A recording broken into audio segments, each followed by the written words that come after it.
This morning, we're going to have quite a thorough discussion as we look into a number of issues that we see happening here in Tobago. But most recently, we have seen the escalation of an issue that involved the Secretary for the Division of Infrastructure, Quarries and Urban Development in Assemblyman Trevor James. We're going to talk a bit about that this morning as I chat with Mr. William Nurse, who is former ACP of the Trinidad and Tobago Police Service and attorney at law. Good morning and welcome. Good morning, Miss Felix. Good morning to all of Tobago, your viewers, wherever they may be, whether locally, regionally, or internationally. Good morning. Well, I've asked you to join me here this morning because we're seeing something happening that we can deem to be a bit unprecedented in the way we've seen warrants being distributed to members of public office, particularly members of the assembly. We've seen assemblymen within this administration having been served warrants, but this time around we're seeing warrants being served by the TTPS that have to do with vehicle inspections and licensing officers. We've never seen this type of thing happen in Tobago before. Can you tell us a bit about, just an overview? Because for a lot of persons, this is not even something that they knew was possible, to have licensing officers come to your home, executing a warrant, being given the opportunity to search a vehicle, but particularly coming to execute a warrant to seize devices. Tell us about that. Well, firstly, let us see if we can develop a definition for a warrant. And in so doing, we will look at the process of obtaining a warrant and what must be in a warrant, what you must do to obtain a warrant. Firstly, a warrant is a document issued by competent authority. This is my definition. A warrant is a document issued by competent authority, mostly the court, in this case the court, commanding the person to whom it is addressed to execute certain legal provisions named therein. So that means a warrant can be for the arrest, it can be for distress, it can be for search and seizure, right?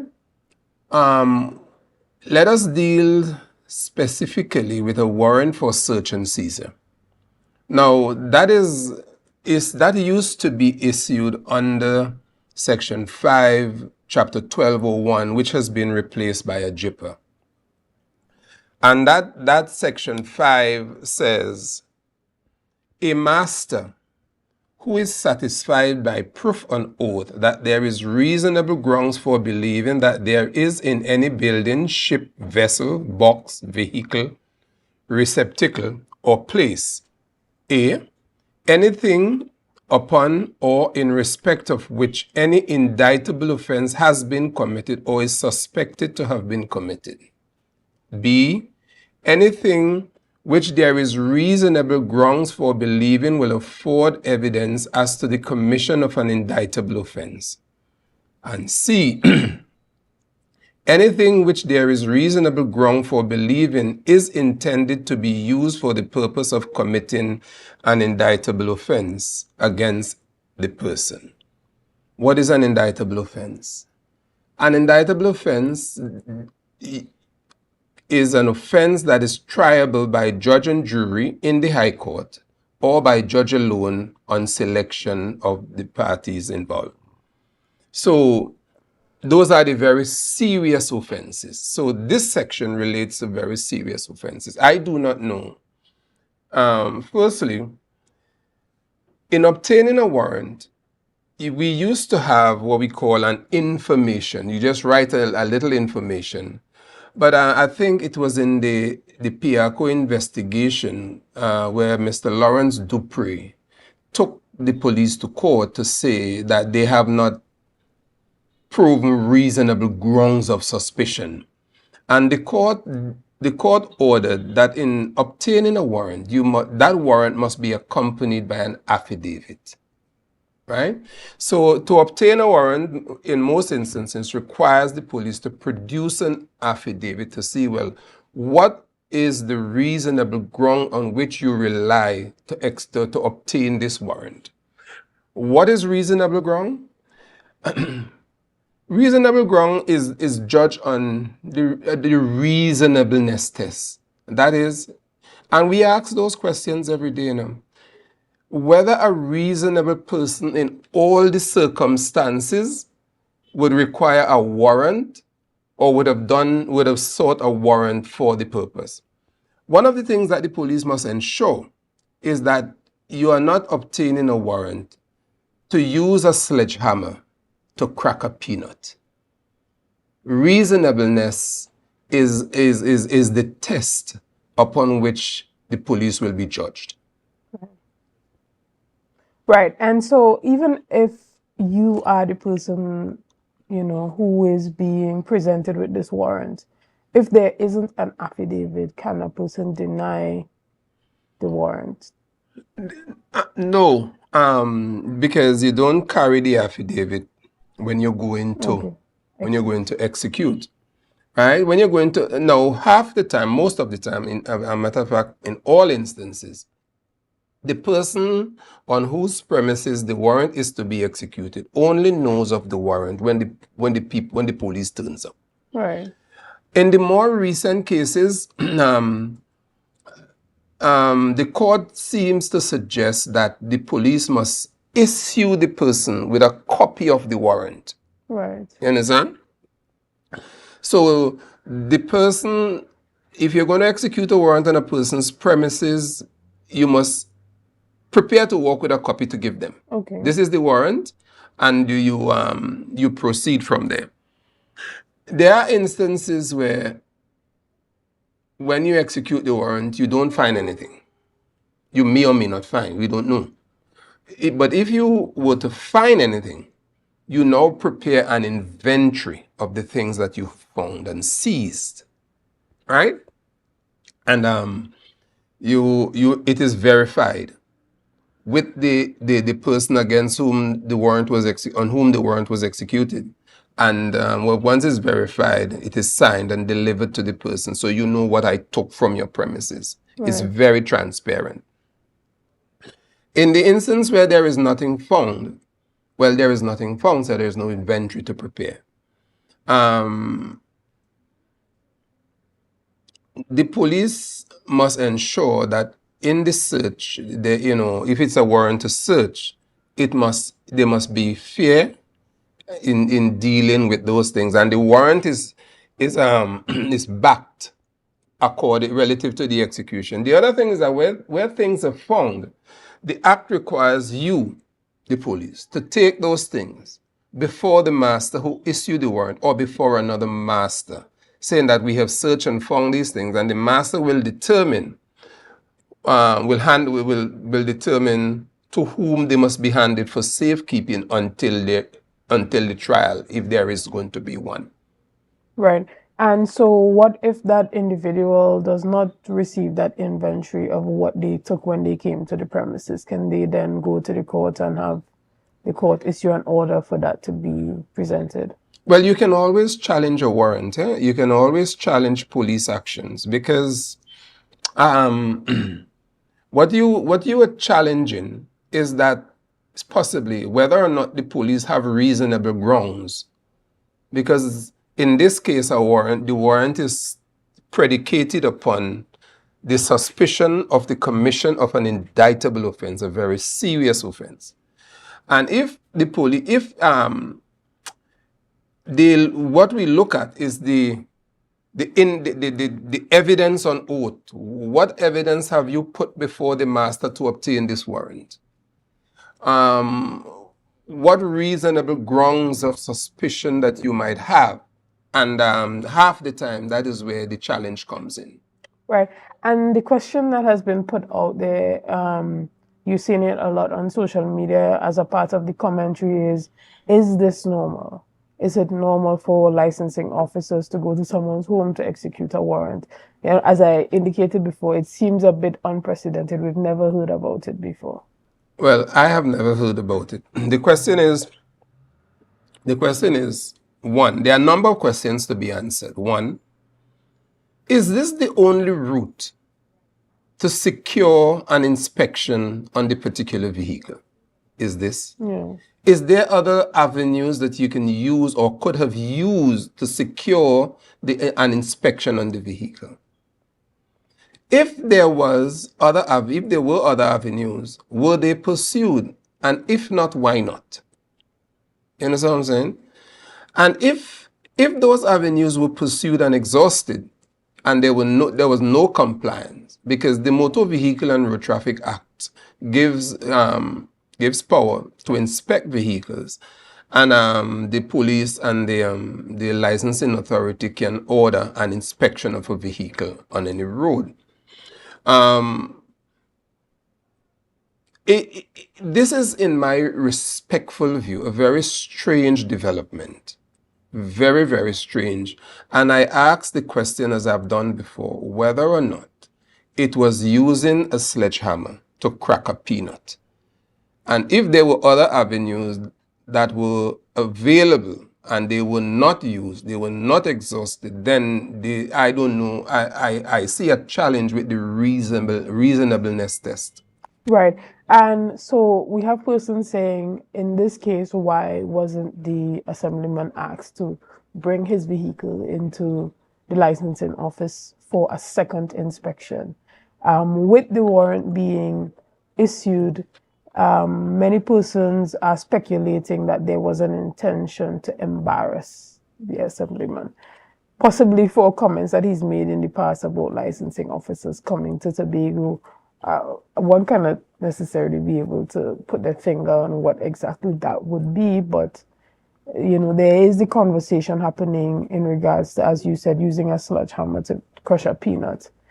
There were other avenues that could have been used to have the assemblyman come in and get that vehicle inspected, as opposed to executing a search warrant to obtain his devices. Well, firstly, executing a search warrant is very draconian. Is a very draconian step. And let us narrow it down to the inspection of the vehicle. Right? Let us hold with the inspection of the vehicle. Could you have procured the compliance to have the vehicle inspected without the warrant? We looking in from outside do not know, right? Did they inform Mr. James that there was a need to re-inspect his vehicle? If so, what medium did they use to inform Mr. James? And if they had done that, did Mr. James comply? If Mr. James did not comply, then he would have to say why it is for him to say why he didn't comply. And if they needed to re-inspect Mr. James's vehicle, it is for them to say why they wanted to re-inspect Mr. James's vehicle, because a vehicle is inspected and a license and a sticker from the licensing authority is issued, right? And that is prima facie evidence that the vehicle was already inspected. Right. So you must state the reason for wanting to inspect the vehicle, and I don't know if they did that. Right, but the sticker was issued by licensing officers here in Tobago.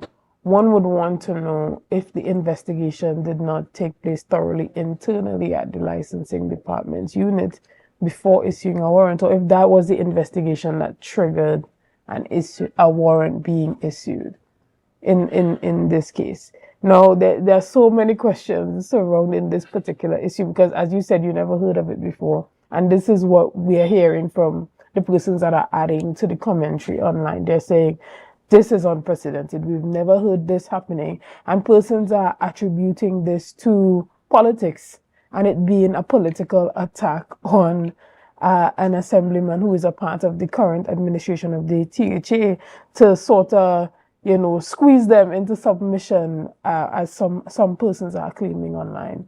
But firstly, we must beat out the legal ramifications, right? And if from it there is really no justification, there is nothing else that we can lead to, then one must conclude some kinds of reason for the action, and people are free to come to their own conclusion. What we should try to do here is to look at, one, did they act reasonably? Was the warrant the only means? Did they use other avenues? Were other avenues available?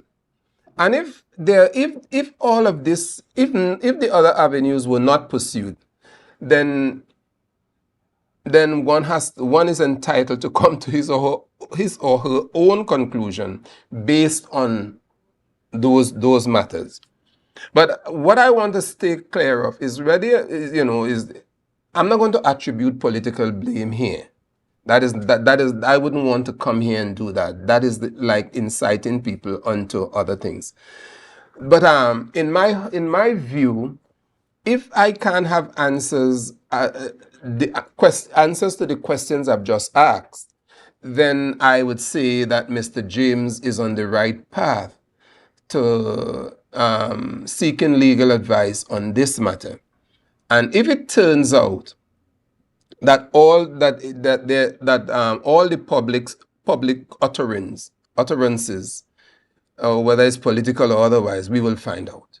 All right. Well, we're going to take a quick break right here, and we're going to be back as we delve more into the topic right after this. See you soon. It's a brand new morning, right? We fill the skies. Good morning, and welcome back to Good Morning Tobago right here on Tobago Updates. We thank you guys for being a part of the discussion. Continue to send your comments right on our Facebook page. Send your comments as you add to the discussion. And we have someone asking online, why didn't they use licensing officers from the Tobago branch to execute this warrant, as opposed to using officers from Trinidad? You want me to be frank? Yeah. One, there is a level of mistrust, and I want to make this clear. There's a great level of mistrust in the Trinidad public against the Tobago public, and I make no apologies for that. That is to say, if they have something to do in Tobago, they don't trust the Tobagonian to take action against the Tobagonian. But you never hear of them calling Tobago officers to go down to Trinidad to execute on Trinidadian. And it is the same thing that happens in Tobago with the police. I said that already. When police officers from Trinidad come to Tobago, they come in very condescending fashion, And it's not that they are better than the police in Tobago, but what they do, they manipulate the situation. And in some instances, inform members of the public and coerce them into not speaking to the Tobago police, but speak to them. So when they come, and any success that comes, they tend to use it and say, well, you see, look, we come and get it, and you here and you can't get it. That's the attitude of the police in Trinidad, And I make no apologies for that. I could speak because I have trod the both places, and I have had success both in Tobago and in Trinidad. And what police in Trinidad do, they compare the big Trinidad police with all the apparatus that they have with a little division called Tobago. A division that has been starved for resources. Understood. Right, good. And persons want to know what type of, attorney at law here. What type of legal action can be taken by the assemblyman in this situation? Well, I there may be more than one causes of action available to Mr. James. I would not sit here and postulate on that. The advice is that in such case, Mr. James has already taken the right path to speak with his attorney at law, who will advise him as to his legal options, right? If you are challenging the actions of the officers, there are many ways you can do it. So we're going to leave that there, right? But what I could say is that the police may have an uphill task in proving that reasonable grounds of suspicion that an indictable offense is likely to have been committed, or that any information was intended to be used in the commission of an indictable offense, or it has been used in the commission of an indictable offense. I see a challenge. Now, the warrant is issued on reasonable grounds that there might be evidence, for example, the seizure of the phone. There might be reasonable grounds to suspect that on the phone there is evidence which will afford reasonable grounds, which will afford evidence as to the commission of an indictable offense. They have to prove that. Now, that affidavit that the police put forward to obtain the warrant before the master is crucial to Mr. James's action going forward. And while they would not readily or in the first instance give that to him, I'm certain that his attorney can obtain it for him. Right. And in these cases, are the devices returned to persons who they are seized from? Because we have assemblymen whose devices were seized previously, indicating that upwards of 7 devices were taken, and this was in 2023, August of 2023. And to this day, they still have, July 2023, and to this day, they still haven't gotten back those devices. I had then, and I still have a problem with that investigation of 2023. I still have a problem with it. I have a problem in whether or not the police could establish that there was any conspiracy at all. That's the first thing. Those devices may have on them personal things that have no relation to any suspected offense. So you have to be careful. The police have to tread very carefully with those things. And I can recall that whenever we seized devices like those, we sat with the attorneys to iron out what are the things we don't want to, you can't go into, and what are the things you should. So there may be things for legal advice privilege, and you can't get into that. So it may take some time to overcome overcome those hurdles before you move on to interrogating the phones. Those phones are or will be interrogated by the cyber unit, but before they do, those matters must be cleared first. All right, understood. Now, a lot of work is being done by the Tobago division to try to restore public trust in the police. Do you think situations like this kind of erode the efforts that are being made where public trust in the police is concerned? Well, and I understand that because while the Tobago police would want to, and I want to say this as the best way I can, Tobago is having a crisis. And if there is ever a time when both the public and the police must work together to defeat the criminal element, is now. What the Tobago public would not want, and what is dangerous, are things like these. Very, very dangerous. Unsubstantiated reasons for obtaining a warrant to execute against a person to obtain something you could have otherwise obtained, right? that will in some instance create trouble. Yeah. Well, this has a lot to do with, the work that I believe his name is Rodel Kirk has been doing in the community to try to restore that trust. How then would the TTPS work in collaboration with Trinidad to ensure that when these things are done, it does not erode the work that they are putting in here into Well, you have you have a conflict. Mr. Rodel Kirk is executing his job, trying to deal with from a Tobago police perspective. But you have an assistant commissioner who says it's one police service. So the question is, if the one police service concept is correct, then anything any police do or did, whether outside of Tobago or not, it can erode all the work done by Mr. Kirk. But I want to say this to the Tobago public. That warrant was not executed by the Tobago police. The Tobago police does not know anything about it. The Tobago police are concerned with the safety and security of the citizens of Trinidad and Tobago resident in Tobago. And that is your prime focus. Understood.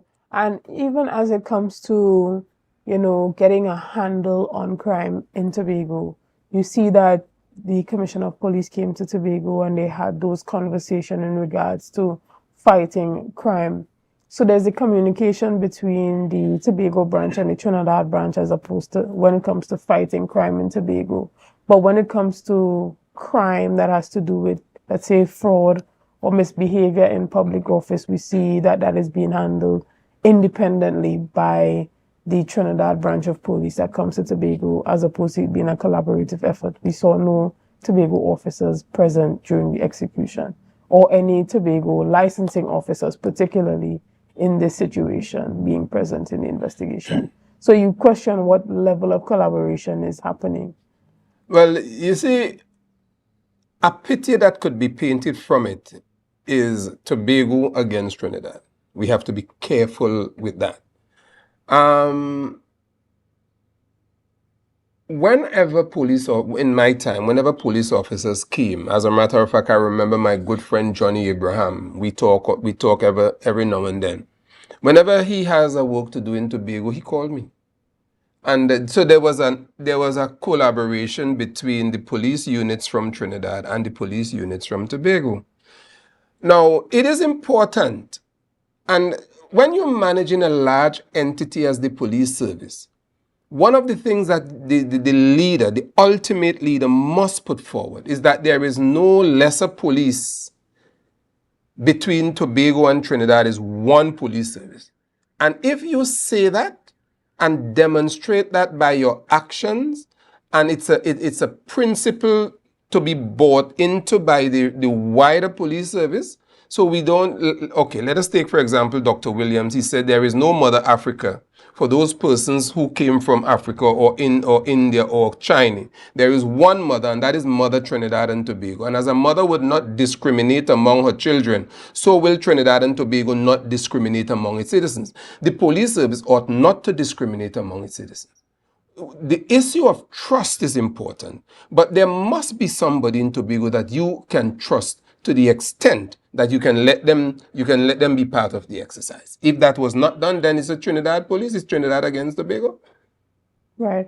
And, prior to this administration, we have heard a lot of speculation that, we don't have the evidence of misbehavior in public office. But for the first time, we've seen such, speedy investigation into public officers, especially, members of the THA. Recently, there was a report that went to the Integrity Commission regarding one of the secretaries of settlement for, I think it was some undue hiring practices or something of that nature.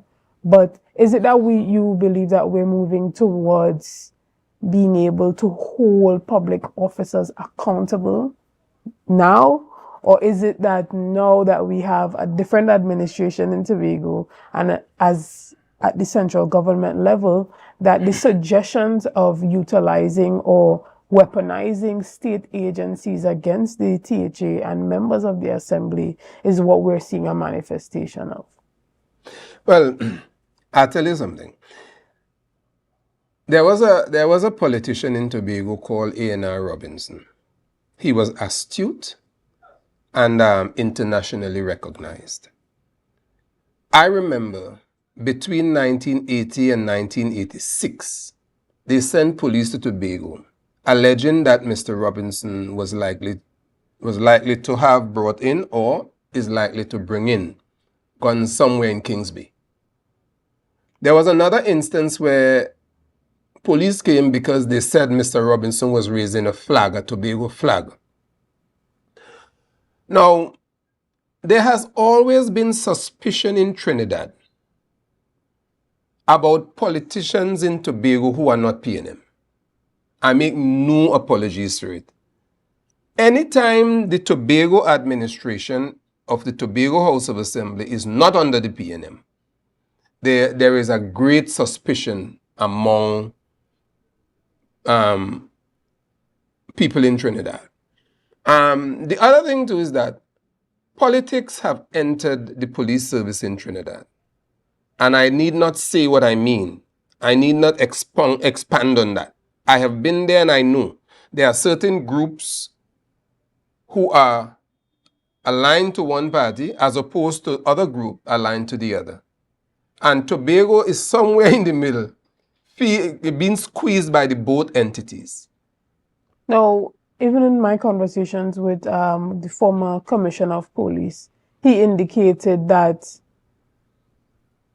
there were instructions given to him to pursue political opponents, and he made no apologies for that accusation. I remember that even the Prime Minister indicated that he would have, taken legal action against him. But we haven't seen any legal action taken for these claims that he made about being instructed to pursue political opponents and being given budgets that he was then told, this is what you need to do with the budget. You need to pursue these individuals, lock them up, investigate them. And on this premise, a lot of persons are assuming that this is what we're seeing happening in this case. Because of political agendas, we have instructions being issued to pursue political opponents at the level of the THA. Well, what I can't say is what instructions or conversation the former commissioner had with whomever. At the material time, I was in charge of Anti-Corruption Investigations Bureau, and we were having tremendous success in some areas. And the instruction came, and those persons who came were introduced to me, and we were given specific instructions to do certain things. We did them. Bear in mind that any assistance we received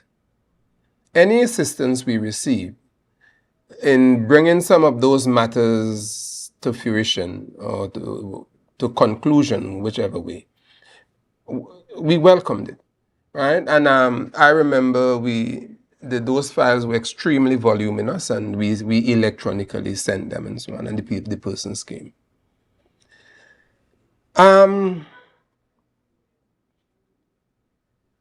I can't say what conversation Gary Griffith had. In those investigations, I would have had conversations with him from time to time. But I will not here and now breach that oath of office that I took in 1982. Because any information came to me by reason of my holding that office remains with me, and I will not betray that trust. I wouldn't do what Gary Griffith did. I wouldn't do that at all. We were investigating those matters, and there are some of those matters, if I were to recommend, I would say put them to sleep. forget them. Discontinue the investigation in some of them. While there is copious evidence, there's copious information which suggests wrongdoing and massive wrongdoing. Don't let your view be clouded. There was massive wrongdoing. And one of them is EMBD. Massive wrongdoing. But there are some other investigations which I will suggest to just leave it alone. The government has spent, the candle is costing more than the funeral. As I suggested again while I was there, let us break up these investigations into smaller bits so we can pick the low-hanging fruits and move on to others. I don't know what is being done now. But in those matters, let us take, for example, the Clico investigation. It's a massive investigation. Whether or not anything will come out of it is doubtful. It's massive. And the police have a real task of thing. So my suggestion was to break them down, break them up, take small bits, take what you can get out of some of them and run with it. I don't know what has been done. I am not there now, but it's a massive investigation. Right. And the work of the police has to be done. They have a job to do. They have to do it. They have a job to, hold these high officials accountable, regardless of what side of the political divide they stand on. But there has to be work done to restore public trust that this is being done because police are doing their job and that there is no political interference in that. But unfortunately, we have to wrap up the discussions this morning. Just one point before you. The police efficacy and effectiveness is hampered by public servants in Trinidad, who are reposed of the information and evidence that the police need to put most of these people before the court, All right. Well, we're gonna take a break right here and come back with much more conversation, as we thank you so much, Mr. Nurse, for coming in and being a part of the discussion this morning and making yourself available. We're gonna be back right after this. See you soon. It's a brand new morning, rise up to a brand new day.